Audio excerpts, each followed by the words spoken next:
ഒന്ന് രക്ഷിക്കണം. എന്താ ഉപദ്രവിക്കാൻ വരിക ഒരാള്, അല്ലല്ല 3 പേരുണ്ട്. ആരവരൊക്കെ അറിയില്ല. ഒന്ന് വണ്ടി വേഗം വിടും. ഒന്ന് വേഗം പോയിക്കോ. വേഗം വേഗം വേഗം പേടിക്കാതിരിക്കൂ. വേഗം വേഗം ഞാനില്ലേ കൂടെ. നിർത്തില്ല, വേഗം പോയിക്കോ.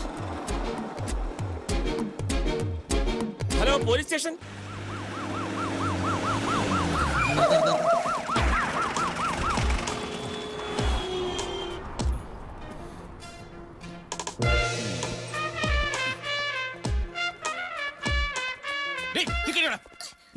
വണ്ടിലോട്ട് കയറ്റും.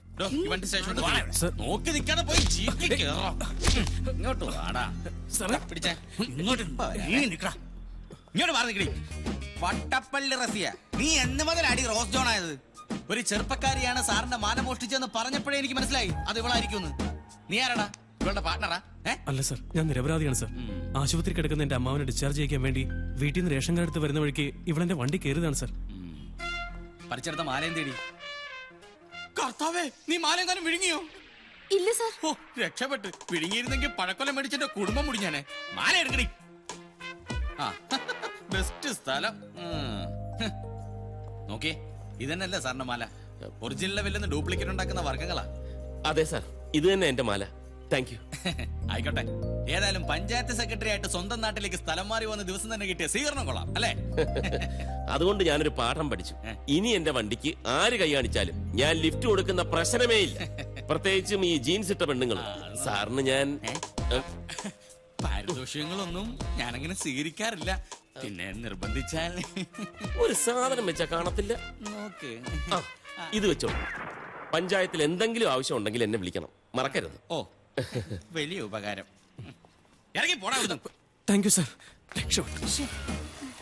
സാർ, എന്ന് ഞാനും ഓ, പോയിക്കോളൂ. സമയം കിട്ടുമ്പോഴൊക്കെ പറഞ്ഞം കേട്ടോ. കേറി നിൽക്കണോ?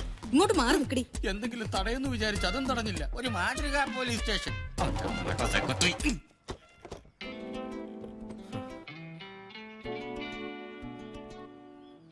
കൊള്ളാലോ. രാത്രി ടാക്കീസിന്റെ ഡോർ തുറന്നിട്ടാ ഇവിടെ ഇരുന്ന് സിനിമ കാണാം. ഓഹോ, അത് ശരി. നെയ്ബേഴ്സ് പ്രതീക്ഷിച്ച പോലെ അല്ല. തരാനല്ലേ പറഞ്ഞത്? നോക്കട്ടെ. അപ്പൊ ബോറടിക്കില്ലെന്ന് ഉറപ്പായി. പുതിയൊരാള് കൂടി. അപ്പൊ 3. കൊള്ളാം. ഇനി ഈ ജനൽപ്പാളികൾ ഒരിക്കലും അടയുകയില്ല. ഈ ഇടയായിട്ട് എന്റെ കാര്യത്തിൽ ഒരു ശ്രദ്ധയില്ലവന്. ഞാൻ സുഖമില്ലാത്ത ആളാണെന്നുള്ള ബോധം പോലും ഇവനില്ല. വാഷളൻ. എന്താ ഒറ്റയ്ക്കിരുന്ന് പറയുന്നത്? ഓ, ഒന്നും പറയണ്ട എന്റെ മോളെ. എന്നെ നോക്കാൻ കൊണ്ടുവന്നവരെ ഞാൻ നോക്കേണ്ട ഗതികേടില്ല. എന്തു പറ്റി? ഉണ്ണി ഇവിടെ? ഓ, അകത്തോട്ട് വെള്ളം ചൂടാക്കുക. ഒരു ഡാമിലെ വെള്ളം ചൂടാക്കേണ്ട സമയം കഴിഞ്ഞു. ഏത് നേരവും വിസ എന്നൊരു ചിന്ത അവനുള്ളു. അല്ല, ഇവരൊക്കെ ഗൾഫിൽ പോയിട്ട് എന്ത് ചെയ്യാനാ? അല്ല, ഇവിടെ വെള്ളം ചൂടാക്കാൻ ബുദ്ധിമുട്ടാണെങ്കിലും ഗൾഫിലെ അറബിയുടെ കക്കൂസ കഴുകാൻ ഒരു ബുദ്ധിമുട്ടുമില്ല. പോട്ടാശാനെ, പിള്ളേരല്ലേ. ആശാന്റെ കുളി കഴിഞ്ഞ് ഉണ്ണി ഒന്ന് ടാക്കസിലേക്ക് വിടണം. എന്തിനാ മോളെ? ഇന്ന് മുതൽ ടിക്കറ്റ് ചാർജ് കൂട്ടുവാ. പഴയത് മാറ്റി പുതിയതൊന്ന് എഴുതണം. ഇന്നലെ ഒരുത്തൻ ഏർപ്പാടാക്കിയതാ, അവൻ ഇതുവരെ വന്നില്ല. വിമലയാണെങ്കിൽ ഭയങ്കര ദേഷ്യത്തിലുവാ. മോള് പോയിക്കോ, ഞാൻ അവനെ പറഞ്ഞു വിട്ടേക്കാം. മറക്കല്ലേ ആശാനെ. ഇല്ല മോളെ, പോയിക്കോ. എന്നാ ഞാൻ പോട്ടെ. ഓ, ഉണ്ണിക്കിച്ചാ, എടാ ഉണ്ണിക്കിച്ചാ. വരുന്നു. വരുന്നത് ഇങ്ങോട്ട് വാടാ, ചൂടാക്കിയത് മതി.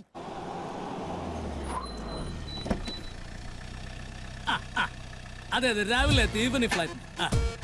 അല്ല, ഏതാ ഈ പുതിയ ഇറക്കുമതി? കയ്യിലും കാലിലും പാന്റ് ഇട്ടിട്ടുണ്ടല്ലോ. അതെ അതെ, ഓക്കെ ഓക്കെ, ഞാൻ വിളിക്കാം. Good morning. ആണാ? ആരാ മനസ്സിലായില്ല? ഞാൻ അബ്ദുൽ, ദുബായ് അബ്ദുൽ. ഇരുന്നാട്ടൊരു കാലി എടുക്കാം. No thanks. ആയിക്കോട്ടെ. ഈ ടാക്കീസിൽ എങ്ങനെ നല്ല കളക്ഷൻ വരാറുണ്ടോ? പിന്നെ കളക്ഷൻ വരാറുണ്ടോന്നോ? ആഴ്ചയിൽ 7 ദിവസം നല്ല കളക്ഷൻ അല്ലേ? അല്ല, ടാക്കീസ് വിലക്ക് വാങ്ങാനും മറ്റോ വന്നാണോ? എങ്കിലും ഒരു കാര്യം ചെയ്യാം, നമുക്ക് മാറി ഇന്ന് സംസാരിക്കാം. അതെന്താ? ഇവിടുത്തെ നാട്ടുകാരത്ര ശരിയല്ല. പാരപണി അതാ. മിസ്റ്റർ ഭരതൻ, ഞാൻ ഈ ടാക്കീസ് വാങ്ങാൻ വന്ന ആളൊന്നും അല്ല. പിന്നെ ശരിക്കും പറഞ്ഞ ഞാനൊരു ഫിലിം ഡിസ്ട്രിബ്യൂട്ടറാണ്. മനസ്സിലായില്ല. പറയാം. അതായത് എന്റെ ഈ നാളത്രയുമുള്ള ഗൾഫ് സമ്പാദ്യം കൊണ്ട് ഞാനൊരു ചലച്ചിത്ര വിതരണ കമ്പനി തുടങ്ങാൻ വേണ്ടി പോവാ. അതായത് ദുബായ് റിലീസ്. നല്ല കാര്യം. ആദ്യം കൊച്ചു കൊച്ചു തമിഴ് പടങ്ങൾ എടുത്ത് വിതരണം ചെയ്യാനാണ് ഉദ്ദേശിക്കുന്നത്. അതിന്റെ ഭാഗമായിട്ട് കേരളത്തിലെ മുഴുവൻ തിയേറ്ററുകളും സഞ്ചരിച്ച് അവരുമായിട്ടൊരു ബന്ധം ഉണ്ടാക്കാനുള്ള ശ്രമത്തിലാണ്. ഈ ടാക്കീസില് പണ്ട് ടൈറ്റാനിക് സിനിമ കളിച്ചപ്പോ കപ്പലിന്റെ പകുതി ഭാഗം സ്ക്രീനിലും മറ്റേ പകുതി ഭാഗം കുഞ്ഞുണ്ണിയാസന്റെ മതിലേലും ആയിരുന്നു. അങ്ങനത്തെ തിയേറ്ററാണ് പടം കളിപ്പിക്കുന്നത്. ആട്ടെ, ഏതാ ആദ്യത്തെ സംരംഭം? എൻ പൊണ്ടാട്ടി അവനുക്ക് ലവർ. കൊള്ളാം, ഏ പടമാണല്ലേ? തമിഴ്നാട്ടിൽ തുടർച്ചയായി 365 ദിവസം ഓടി സൂപ്പർ ഹിറ്റായ സെക്സ് പടമാണ്. പക്ഷെ ഈ പടം ഇവിടെ കളിപ്പിക്കുന്നു എനിക്ക് തോന്നണില്ല. അത് നിങ്ങളാണോ തീരുമാനിക്കുന്നത്? അതെ. എങ്ങനെ? നിങ്ങൾ ഈ പടത്തിന്റെ പേരും പറഞ്ഞ് അവളന്മാരുടെ പടി ചവിട്ടിയാലുണ്ടല്ല, അവളന്മാരെ ചൂലെടുത്ത് നിങ്ങൾ അടിച്ചോടിക്കും. പിന്നെ നിങ്ങളുടെ പൊണ്ടാട്ടിക്ക് നിങ്ങളുണ്ടാവില്ല, നിങ്ങൾ വേറെ ലവർ അന്വേഷിക്കേണ്ടി വരും. ശരിക്കും? ശരിക്കും. പക്ഷേ മിസ്റ്റർ അബ്ദുള്ള, നിങ്ങൾ നിരാശപ്പെടണ്ട. അധികം താമസിയാതെ എന്റെ മുതലാളി മൂർക്കമ്പറമ്പിൽ പാപ്പച്ചൻ ഇവിടെ ഒരു തിയേറ്റർ പണിയും. അവിടെ ഞാൻ കളിപ്പിക്കും ഉദ്ഘാടന ചിത്രമായിട്ട്. സെക്സ് പടം കാണാനുള്ള ഇവിടുത്തെ ജനങ്ങളുടെ അവകാശം ഞാൻ സഫലീകരിച്ചു കൊടുക്കും. ഒരേ ബഹുമാനപ്പെട്ട ഭരതൻ, താങ്കളെ പോലുള്ളവരെയാണ് ഈ നാടിനും ഞങ്ങളെ പോലുള്ളവർക്കും ആവശ്യം. ബഹുമാനപ്പെട്ട അബ്ദുള്ള, തൽക്കാലം പോയിട്ട് 3 മാസം കഴിഞ്ഞു വാ. അപ്പോഴേക്കും ഈ ടാക്കീസിന്റെ സ്ഥാനത്ത് മൂർക്കമ്പറമ്പിൽ ടാക്കീസ് ആയിരിക്കും. ബഹുമാനപ്പെട്ട ഭരതൻ, അപ്പോൾ നമുക്ക് ഉദ്ഘാടന ദിവസം കാണാം. ശരി ബഹുമാനപ്പെട്ട അബ്ദുള്ള. എങ്കിൽ ഞാൻ പോയിട്ട് വരാം ബഹുമാനപ്പെട്ട ഭരതൻ. പോയിട്ട് വരൂ. ഞാൻ കണ്ടില്ലായിരുന്നെങ്കിൽ ബഹുമാനപ്പെട്ട അബ്ദുള്ള അവളന്മാരുടെ അടിയും കൊണ്ട് ടൈയും കോപ്പുമില്ലാതെ ദുബായിലേക്ക് തിരിച്ചു പോകേണ്ടി വന്നേനെ. പാവം.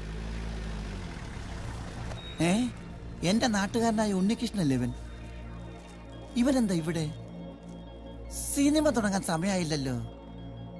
എന്തായാലും ഈ കൊല്ലത്തിൽ ഇവൻ എന്നെ കാണണ്ട. വാച്ച് ചെയ്യാം, കാര്യങ്ങൾ അറിയാലോ. മോളെ തച്ച് കഴിഞ്ഞെങ്കിൽ ആ തുണി ഞാൻ വാങ്ങിച്ചോണ്ട് വരാം കേട്ടോ. വിമലെ, ഈ പ്രാവശ്യത്തെ ചിട്ടി ഞാൻ പിടിക്കും കേട്ടോ. ആഹാ, ഇത് നമ്മുടെ അപ്പുറത്തെ വീട്ടിലെ ഉണ്ണികൃഷ്ണൻ. വരൂ. ദാ വലിയ പണിയൊന്നുമില്ല. ഈ 15 17 ആക്കണം, ഈ 22 25 ആക്കണം. ആയിക്കോട്ടെ. എത്രയാ കൂലിന്ന് വെച്ച് കഴിഞ്ഞാ അയടമ്മയോട് പറഞ്ഞാ മതി. ഇത് നിസ്സാര പണിയാ, ഇതിന് കൂലിയൊന്നും വേണ്ട. അത് പറ്റില്ല. ആരും ഞങ്ങൾക്ക് വേണ്ടി വെറുതെ ജോലി ചെയ്യരുത്. അതെനിക്ക് ഇഷ്ടമുള്ള കാര്യമല്ല. എന്നാ തുടങ്ങിക്കോളൂ. അല്ല, ഈ ചെറുക്കനെ കണ്ടിട്ട് എനിക്ക് എന്തോ ഒരു പന്തികേട് തോന്നുന്നു. അയ്യോ, ഒരു പാവാ. എന്നാലും വന്ന സ്ഥിതിക്ക് എഴുതി കഴിഞ്ഞിട്ട് പോ. അയ്യോ, അതൊരു മര്യാദക്കാരനാ. അതിനെ നോക്കി നിന്നാലേ ബസ് അതിന്റെ പാട്ടിന് പോവും. വാ ഇങ്ങോട്ട്. ഇങ്ങോട്ട് വരാൻ. ഹലോ, കുറച്ച് മണ്ണെണ്ണ വേണമായിരുന്നു. ഇന്ന് 3 ആളെയും പരിചയപ്പെട്ടിട്ടുണ്ട് കാര്യം. മിക്കവാറും അവൾ ഇനിയും വരും. വെയിറ്റ് ചെയ്യാം. എന്താണെന്ന് കണ്ടുപിടിച്ചിട്ട് തന്നെ കാര്യം.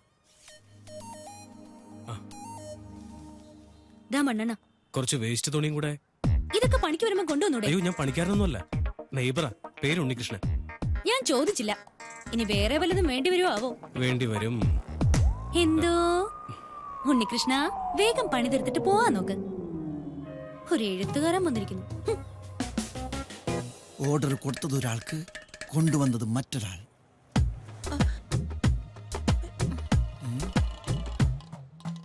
അകത്ത് പോയവളെ കാണുന്നില്ലല്ലോ. ഇനി ഇവൻ അകത്തേക്ക് ചെല്ലാൻ വേണ്ടിയാണോ വെയിറ്റിംഗ്? രണ്ടിലൊന്നറിഞ്ഞ എനിക്ക് പോകായിരുന്നു.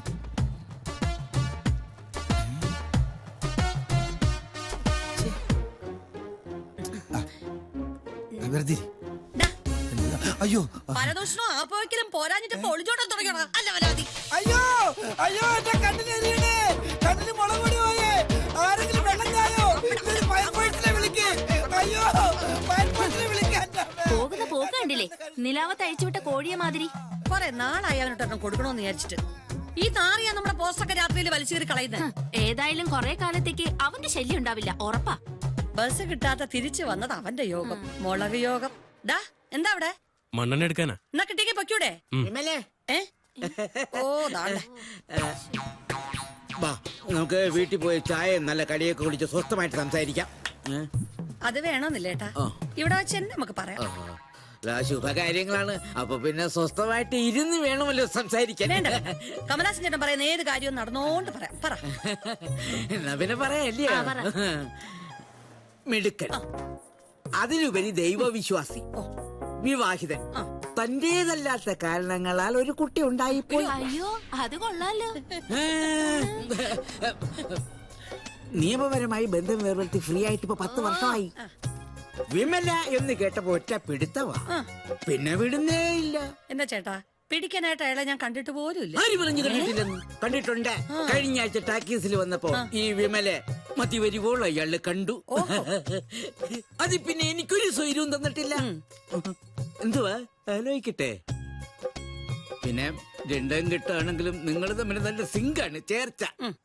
തിരുവമ്പടി പാറമേക്കാവും പോലെ. തൽക്കാലം തിരുവമ്പാടി അവിടെയും പാറമേക്കാവ് ഇവിടെയായിട്ട് നിൽക്കട്ടെ കേട്ടോ. അല്ല പിന്നെ പോലെ പോയല്ലേ, അങ്ങനെ അങ്ങ് പോയാലോ. കമലാസ് ചേട്ടാ ഒരുപാട് ജോലി ഉണ്ടെന്ന് ചെന്നാട്ടെ. എനിക്കങ്ങനെ പോകാൻ പറ്റുമോ? നിങ്ങൾ 4 ആളുടെ കാര്യത്തിൽ എനിക്കുണ്ട് ചില ഉത്തരവാദിത്വങ്ങളൊക്കെ അല്ലേ ഇടൂ. പിന്നെ ഐഡമേ കുറച്ച് ഉത്തരവാദിത്തം എടുത്തേ. എന്താ വിമല ഇത്? ചേട്ടൻ കൊടുത്തു വിടട്ടെ. എന്നാ അത് എന്തുവാ ഇത്? ചോദിച്ചാലും 10,000 ഒക്കെ ഇങ്ങനെ എടുത്ത് അങ്ങ് തരുവാ. വേണ്ടേ? അത് പിടിക്ക്. എന്നാലും അനുകൂലമായിട്ടൊരു മറുപടി. ഒരുപാട് സമയം കിടക്കല്ലേ ചേട്ടാ, തൽക്കാലം ചേട്ടൻ ചെന്നാട്ടെ. ദേ എന്നെ വാശി പിടിപ്പിക്കരുത് കേട്ടോ. കുറെ നാളായി ഞാൻ ഈ ടാക്കീസിൽ കയറി ഇറങ്ങാൻ തുടങ്ങിയിട്ട്. നിങ്ങൾ 4 പേരുടെയും കല്യാണം നടത്തിയിട്ട് ഈ കമലാസനൻ പളനി പോയി ഈ തലമുട്ടയടിക്കും. അയ്യോ ഇതിനകത്ത് ഇനി എന്തോന്ന് അടിക്കാൻ? എന്നാ പിന്നെ മീശ എടുക്കല്ലോ. ഇനിയിപ്പോ അയാളോട് ഞാൻ എന്തോ പറയും. ഈ പേരും പറഞ്ഞ് 4 ദിവസമായിട്ട് 4 ഫുൾ ചിക്കനും അടിച്ചിട്ട് നിക്കുക. അയ്യോ ഇതുങ്ങൾ എന്നെ കൊല്ലും. ഒത്തിരി നാളായില്ലേ നമ്മൾ തമ്മിൽ കണ്ടിട്ട്. അതെ അതെ. പണ്ട് നിന്നെ കൊണ്ട് ഞാൻ ഷാപ്പിൽ പോയി, ഓർമ്മയുണ്ടോ? കുടിച്ച് ഷാപ്പ് മുഴുവൻ ഛർദിച്ച് നാട്ടിച്ച് നിന്നെ കൊണ്ട് വീട്ടിൽ ചെന്നപ്പോ അതിന് അമ്മയുടെ നല്ല ചീത്ത ആശാൻ കേട്ടില്ലേ? ആട്ടെ, നീ എപ്പോഴാ ജോലിക്ക് കയറേണ്ടത്? ഇപ്പൊ തന്നെ താമസിച്ചു. അതുകൊണ്ട് നാളെ തന്നെ ജോയിൻ ചെയ്യാണ്. അത് ശരി.